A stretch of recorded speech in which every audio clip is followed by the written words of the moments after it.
Hello and welcome to DY's New Year Legend Gala Banner Review. Happy New Year, everybody. Alright, today I'll be going over all the new introductions to the banner. Currently, Zeus is conjuring up a storm where I am, so if you hear some thunder, that's what's going on. Anyways, we have a lot of things to get through, so let's get right into it. So, first up, let's take a look at Tyra. Tyra is an offensive, permanent dark unit focused mainly around dealing normal attack damage and some skill damage also. Her kit is quite straightforward. To break it down, her third skill buffs her with many different effects. Unlike normal, this skill does not have a duration, but rather lasts until she takes damage 3 times. So, having ways to prevent her from being damaged, such as Fidel Shield, or something like 6's S2 to redirect enemy attacks, can be nice to extend the duration of this buff. While it's active, she receives some very powerful normal attacking buffs, as well as the ability to activate her S1 and S2 twice whenever they are cast. These two skills on paper seem like decent damaging nukes, and they also provide some additional effects. Her S2 will grant 2 out of 4 of these at random, the most notable ones being the Echo and the supplemental damage buff. And her S1 will debuff the enemy's defense as well as providing a dispel. This skill will also be auto-cast whenever the enemy performs a special attack, which is quite useful as many enemy special attacks tend to include buffs these days, especially in Guild War. And a passive like this can also be quite useful for Guild War OTKs, as the boss will do a special attack, so Tyra's nuke might help you finishing that off. Tyra does seem to have medium to long cooldowns on her skills, but this is partially offset by her ability to cut cooldowns on her charge attack, something a lot of the units do on this particular banner actually. Tyra looks to be a good offensive unit for dark full autos and looks to be useful in Guild War setups like F-Phase or OTKs. She'll probably be quite useful for newer accounts as the unit has many self-buffs and skill damages to help out while your grids are still developing. And I also forgot to mention, but she might also have one of the best sprites in the game as well.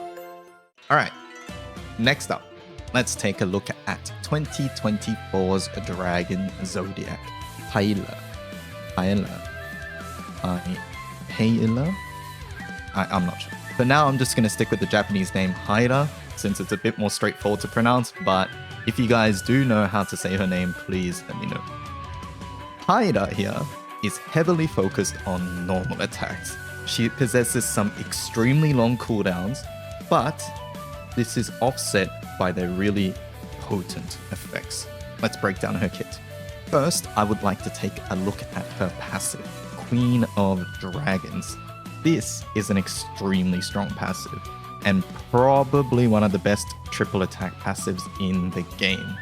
Basically, for the cost of having 20% lower max HP and no charge bar gain on normal attacks, she gains guaranteed triple attacks, 50% perpetuity attack, 150% defense, 30% amplified normal attack damage, and 100% assassin modifier from her second attack onwards if she has double, triple, or quadruple strike effects. Yeah. This passive is stacked. It seems very strong on paper. Now, to take full advantage of a passive like this, she also has a couple of things that will help. First up, her second skill. It provides a mix of offensive and defensive effects, but most notably, it provides 10% normal attack amplified. These buffs here are all unremovable and they last for 4 turns. Since the icon here is unique, there is a chance that it might stack with the regular normal attack amp buff, but that will have to be tested. Secondly, her S1, Sleeping Talent, deals a huge amount of skill damage and provides Haida herself with double, triple, or quadruple strike depending on how many Trove's Luster stacks she possesses. This skill also will consume those stacks. So, this seems very strong. Double, triple, quadruple strike, very, very, very good.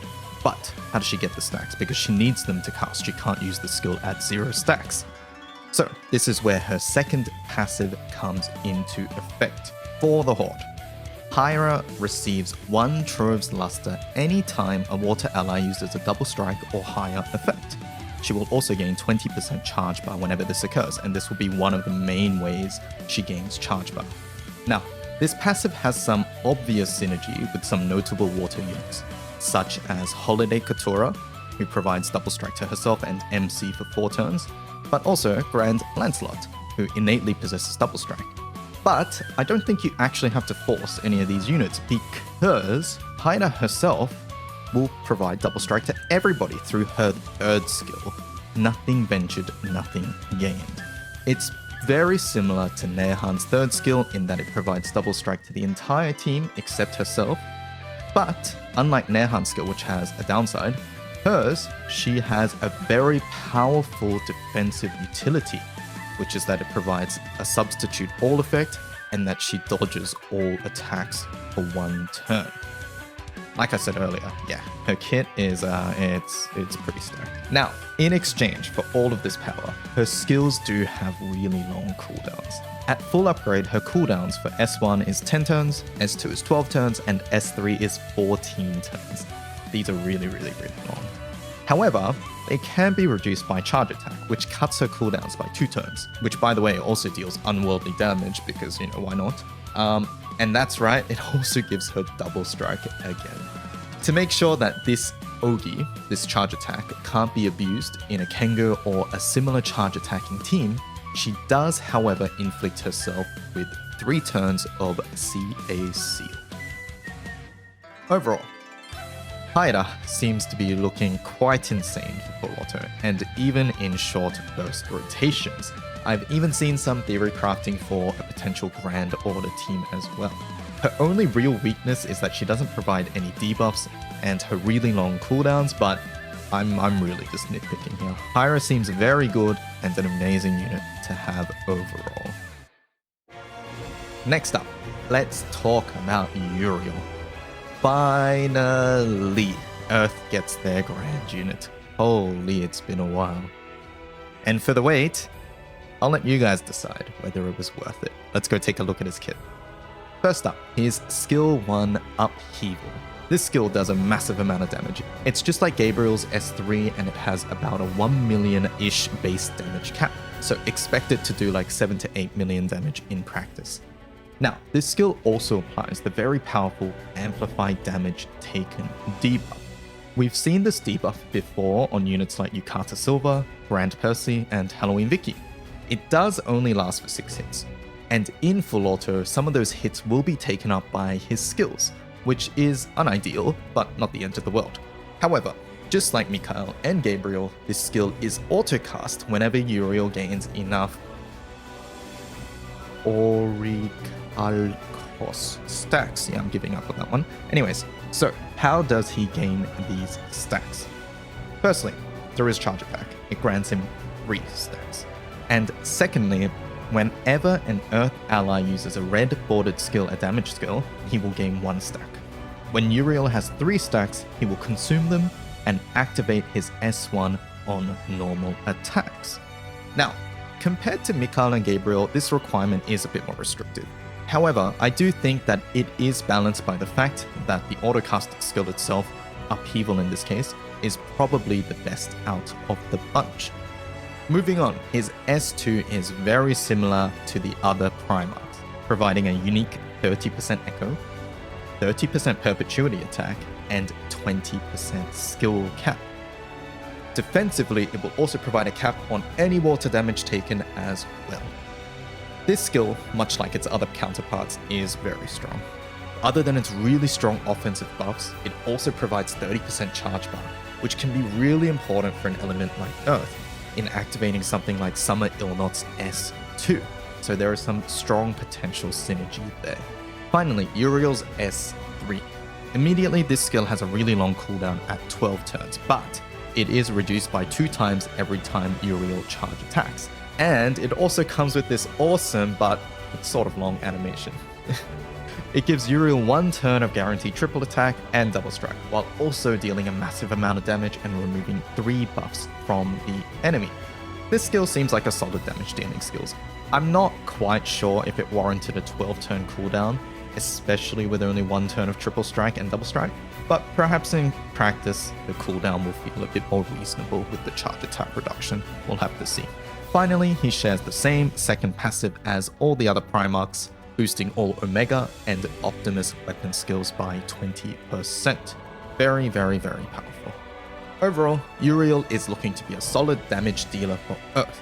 I think he will excel the most in shorter rotations due to the way he gains his stacks, and he also looks quite solid for full auto, and also has potential with Summer Illnot or some burst rotations. And just a quick note on Uriel's weapon, Pillar Driver. It is a pain and suffering clone, and much like all the other ones, it's an extremely good weapon, and you will want at most 2 copies.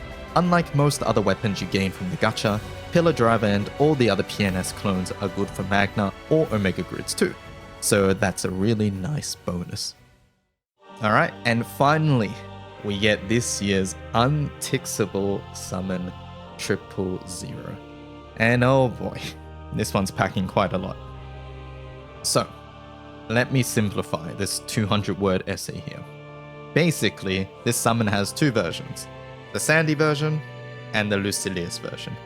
You start off in the Sandy version. Whenever you call the summon, it switches to the other one. So since you start as Sandy, the call will first be Eins auf Uhr. Once you cast that, it will switch to Paradise Lost, which is Lucilius's call. Now, the unique thing here is that you can only call this summon if you have 12 wings. There are 2 main ways to get the wings. One is simply equipping the summon as main. That will give you all 12 wings straight up. And the second way, you get 2 wings each time MC uses a skill or a charge attack. So, since MC can bring 4 skills, you're probably looking at about maybe turn 5 to charge attack enough to get the rest of the wings. Each wing provides MC with 3% perpetuity attack, so at 12 wings, that's a max of 36%. You get 5 defense as well per wing, and maxing out at 60% defense. At 12 wings, also, the damage that your team deals will be amplified by 10%. This is a really powerful effect, and it stacks with your Seraphic weapon or Seraphic key on your Ultima, and Arcarum summons as well. And it also works against null element foes. However, as far as I know, this does not stack with Grand Order, so bringing this over Grand Order will still provide you with 5% extra amplified damage. So, the wings and this amplified damage effect already seem really strong on their own, but we still have to talk about the calls. In the Sandy version, the call will deal 2000% multi-element damage that ignores the foe's element resistance. It will also grant MC instant charge bar and CA reactivation. This call seems quite good. Even after the bug fix, I've seen some setups where this summon call is soloing Guild War EX+, which is quite something. I'll leave a link to that in the description below. And the instant CA reactivation can potentially be used for something like NM90 in Guild War as well. I'm unsure at this point whether this will just be better than calling Bubs, but we'll have to see. As mentioned earlier, you can only call this summon if you have 12 wings. And by the way, if you try to call it with Yatima, it will fail unless you have 12 wings. In the Lucilius version, Paradise Lost will remove all buffs from all foes, and cancel all cancelable omens. This is a situationally very powerful call. For most scenarios, you won't need a call like this. However, much like Siete, it can definitely come in clutch in certain very tough fights. I can definitely see this call being used in Hexachromatic Hierarch, and perhaps even in February's Super Lucilius raid as well. Now, at the moment, while I don't think this summon is as core as Belial or Bubs, I still think that it is quite a powerful summon. Much like those guys, 000 really wants to be fully uncapped to get the most value from its effects. However, I do strongly urge that you do not stone this summon until at least this roulette period is over, as you might draw extra copies from the gacha if you are lucky. Alright, I've gone on long enough already, so I'm just going to rapid fire the other grand rate-ups on this banner. Reinhardt's as a character, not really needed. He's okay at best. His weapon can be a good crit piece in Agni. Probably max 2 copies now with Overrider, Zeta Spear, but in the past I did see up to 3. Next, Mikhail. Character's really good. Very good, used in full auto and meta manual setups as well. I'm unsure if they've changed now because of Zeta's release, but in the past she was very, very, very good for that scenario. And her weapon, Crimson Scale, you want to. It's a PNS just like Uriel's weapon. You want maximum 2 copies and that's all you'll ever need.